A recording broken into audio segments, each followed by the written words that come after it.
Hello, and welcome to this edition of the Manatee Glens Report. I'm Mary Ruiz, President and CEO of Manatee Glens, the leading specialty hospital and outpatient practice for mental health and addictions in our region. Today on the show, we're going to talk about a topic that's been in the news lately and one we hope will have a profound effect on the way people understand child sexual abuse. First, I want to welcome Ken Followell to the show.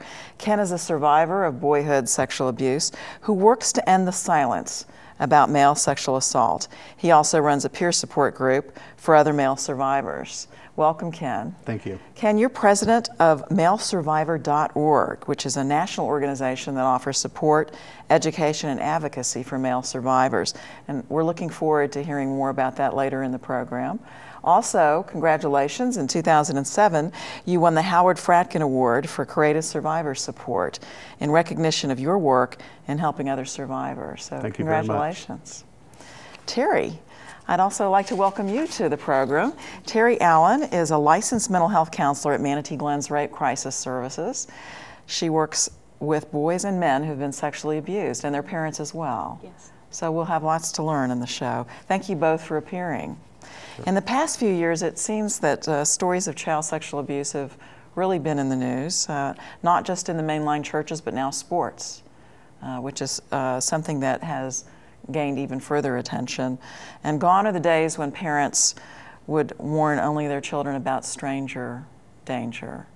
We've learned that the image of the predator or someone who would sexually abuse boys and men has moved to people we know, relatives, teachers, coaches.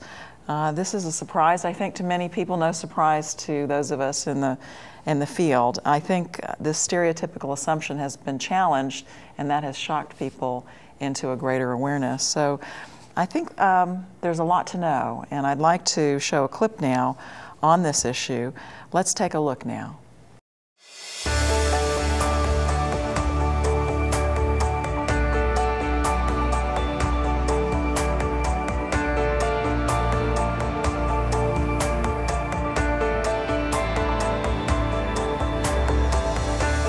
This is Harrison Ford. If you or someone you care about needs help, please visit 1in6.org.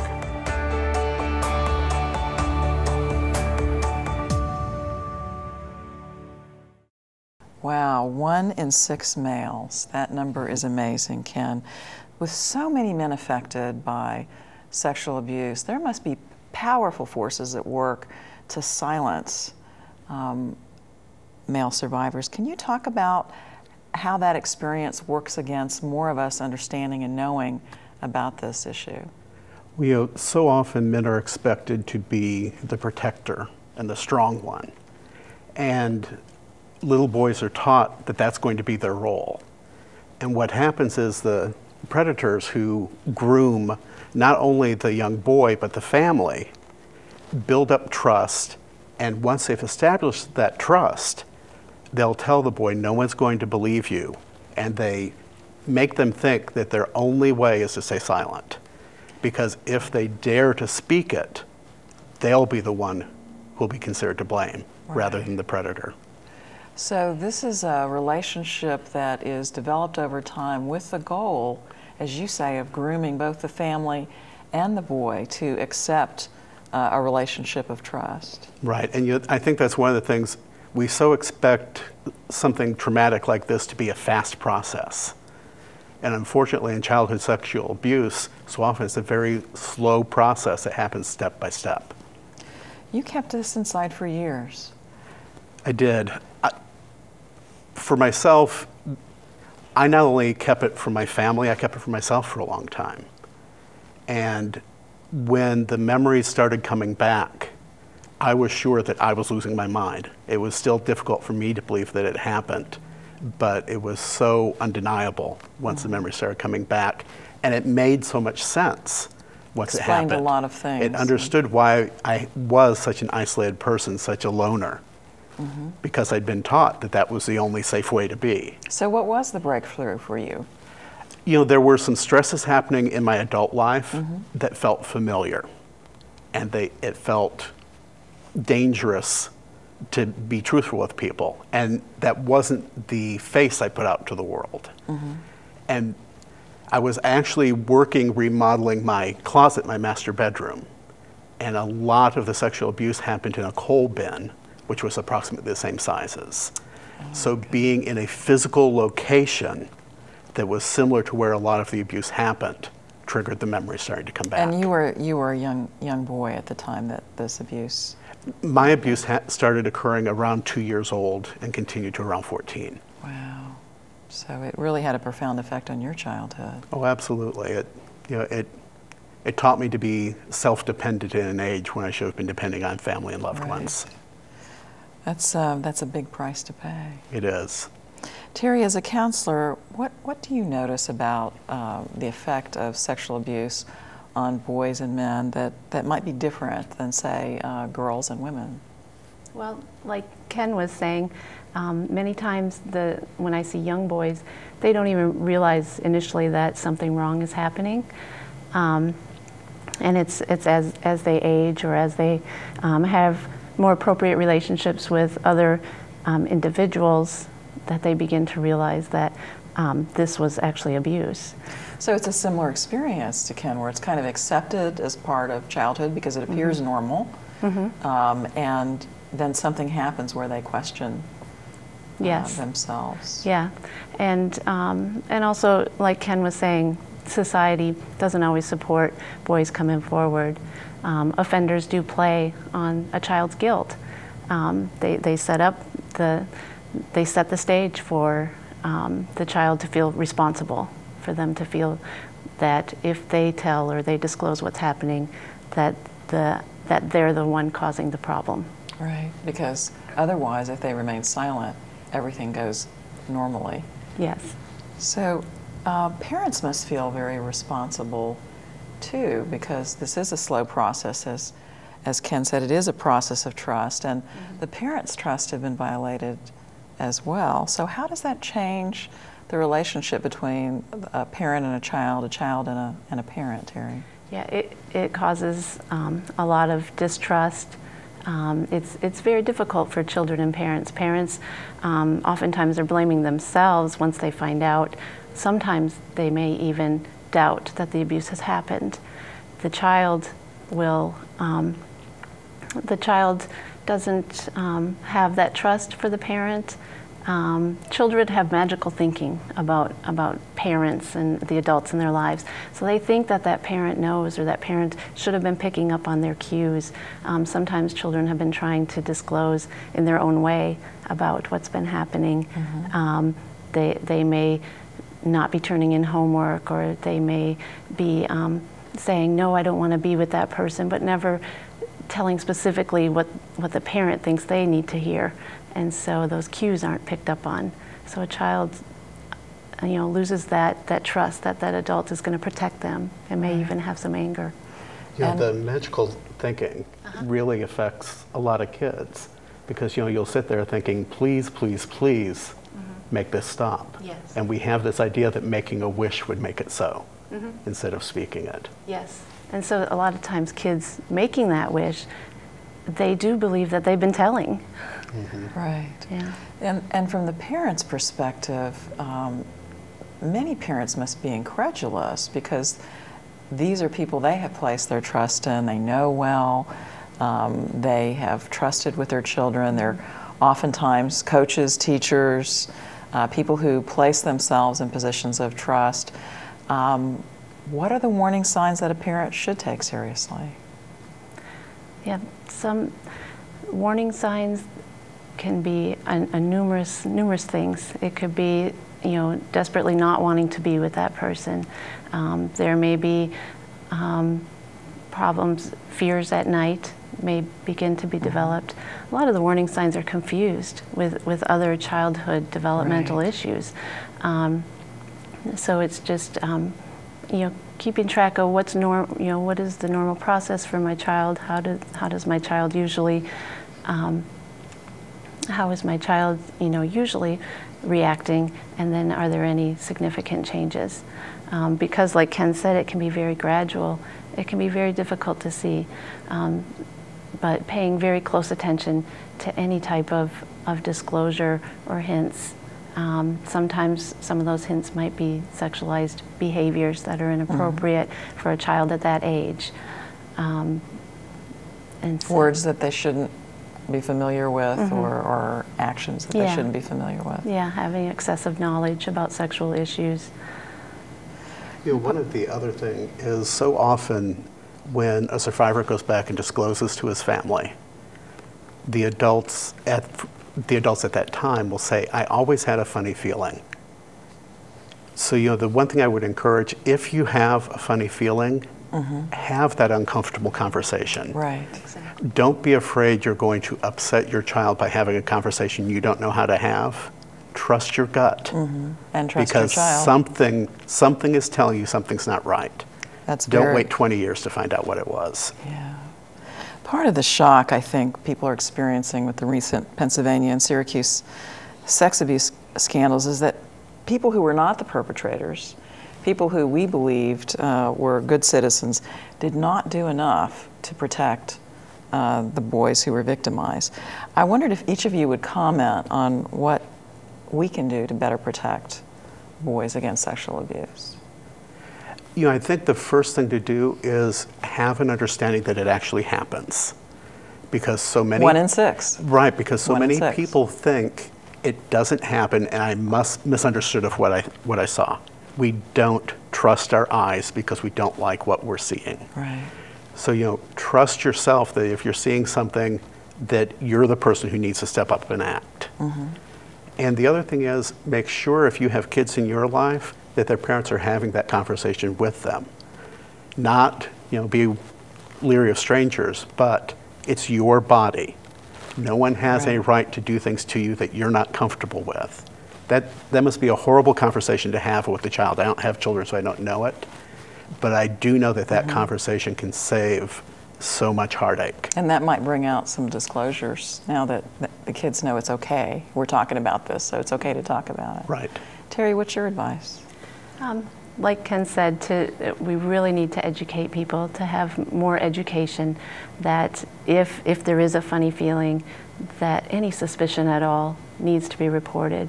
We need to educate the people that we trust to be watching our children.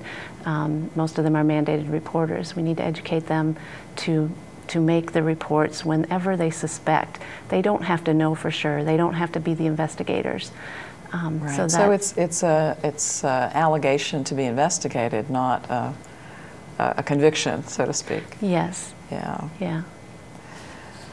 Terry, when the boys come to you for help at the Manatee Glens Rape Crisis Program, what is most commonly their reactions to what has happened to them? Usually once they've disclosed, the biggest reaction is their fear of how their parents are handling it, the people closest to them. That's the big fear. They're usually very relieved to be coming to a place where somebody can hear and believe and that they can trust to tell about what has happened without the person becoming reactive, without being emotionally involved. They really care about what their parents think. So how do you help the parents have the kinds of supportive reactions that the kids are looking for? Yeah, we at Manatee Glens Rape Crisis Services, we actually have non-offending parent therapy for the parents of the children. And you say non-offending, these would be, because sometimes parents are the offenders. Yes, unfortunately sometimes they are. And so it is the parent who comes to treatment who has not been offensive to the child, who has not, who wants to be a support. Many times they might themselves be doubting. They might have fears about how their children are going to be in the future. And so we have therapy, just for that parent to come in and get the support they need to learn how to provide support for their child, and also deal with their own emotions, because it does cause a trauma to them. Oh, absolutely. It's a devastating piece of news to hear that your child's been sexually abused. Yes. Touching on one thing that you said, Terry, a lot of times parents are worried about what it's going to mean for their child, and especially their male children. Yeah. There is a thought out there that somehow sexual abuse is contagious, and that if a boy's been abused, he's going to catch it. Yes. And he'll be offending other people. And that's not the case, but society thinks that. Yeah, those societal myths are very damaging, can be very damaging. That many times I do get parents coming in who fear, is my child going to be out there abusing other children? Is my child going to become now all of a sudden sexually active? Is my child going to have homosexual tendencies?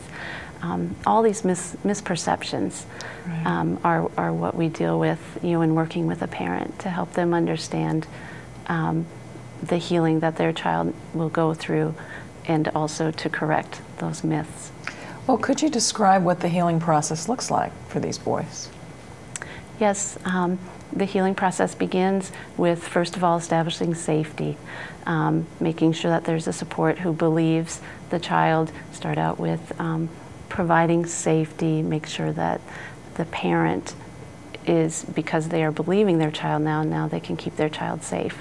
And then the child needs to feel safe. And so we work on dealing with some of the trauma reactions, which might be nightmares, some of the anxiety that comes. Sometimes there may be different triggers for memories. And so things like the closet for Ken. Absolutely. Exactly. And so that's all a part of establishing safety. And then we move to begin, once safety is established, to begin processing the events that have occurred. Making sense of them from a non-magical standpoint, so they can really understand what they've been through. Yes. Allowing the child then to tell their story, and correct any misperceptions which may have occurred. Many times sex is confused, the sexual activity is confused with the abusive activity, and we need to redefine that sexual abuse is not sex. Sexual abuse is abusive. Right. Ken, you had to go through your healing process later in your life. Describe how that process started for you, and what made it work for you. Well, once the memories came back and I was able to start fitting the pieces together of my life, falling back on what worked for me in the past, I isolated, withdrew from all the people around me, and terrified my wife, because all of a sudden there was just absolutely no communication. And once I was finally able to talk, I had an ally to help me find recovery. And we sought out a therapist to help me start working with it. So at first you got a little worse. Absolutely. At first I had to figure out some way to make sense of it all before I could actually speak that. I mean, trying to build up and get the courage to actually say those words. Right, after so many years of silence. Yeah, it was a terrifying thing to go through. I did at that same time find malesurvivor.org online. That is part of what helped me build up the courage, is I realized there were other guys out there going through it. So that did help break the isolation. And I had practice typing those words out, but saying it was a completely different thing. So tell us about malesurvivor.org and what that organization does do. It's wonderful to hear there's something online, because that is private and maybe a step that's not quite so scary. Right. We have 3 programs basically to help the guys out there. We have our website that has a discussion board and a chat room. www.malesurvivor.org. That's correct. And there the men can talk to other survivors. We have a friends and family section where the loved ones can seek assistance as well. And we have both a public and members-only area. The public area, anyone can go and read without joining, and there's a lot of great information there. In addition to that, we have a Weekend of Recovery program, and we offer that throughout North America about 6 or 7 times a year. And at those weekends, we have usually 25 to 40 men who meet with a team of facilitator therapists. And for a lot of them, it's the first time they've ever face-to-face told their story to more than just their personal therapist. What a powerful experience that must be. When I went to my first weekend, I came home and I said, I finally understand why people like family reunions. You understand? These are people. Because these are your people who there understand. were people I could relate to. Yeah. It wasn't people I had to be afraid of. Right. So that's a very powerful program. And then we also, every 2 years, have a conference where we get therapists, attorneys, advocates, and survivors all together. Last one, we had people from over 30 countries. And there's one coming up in November 2012. It'll be in New York City. And that conference is amazing. We have workshops for survivors, for therapists, and we have some where they can interact with each other. And it's really great because survivors get a chance to talk to people in the field and say, I'm not comfortable asking my therapist this, but since I'm never going to see you again, what do you think? So this is very encouraging for members of our audience who want to find some support and maybe haven't really found an avenue where they do feel understood. So that's very important work. There's also a film on the subject that I know you endorse, Ken. It's titled Boys and Men Healing. Correct. And in it, 3 men share their experiences as survivors seeking recovery. So I'd like to show a portion of that film now. Sure. I just experienced many symptoms of post-traumatic stress disorder, PTSD, and I thought it was just uniquely me. Boys are sexually abused in vast numbers and vastly more frequently than as a society we're recognizing. I was absolutely amazed that in fact it was so common among sexual abuse survivors of feeling alone or feeling it was only you. I know that childhood rape separated me from my spirit. I thought I was broken most of my life. I struggled, fought, cried, prayed, and meditated my way back to me. So Ken, this film is something that is another way for people to get in touch with the fact that they aren't alone and that this is a process. You were saying that the process of abuse is a slow process. Sounds like the process of recovery might be a slow process as well. And recovery is a slow process, and I think what a lot of people don't understand is recovery isn't like the flu, where you catch the flu, you nurse yourself through it, and it's gone. Like so many other mental health issues, it's figuring out how you live with it and manage it. And it's very treatable. Recovery is totally possible, but you never get the point where your life is as it was before you were abused.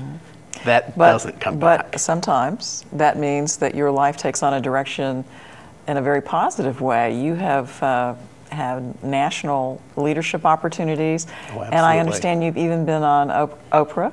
I have been on Oprah. I mean, it's, everything that happens in our life, we can choose how we're going to take it and what we're going to do with it.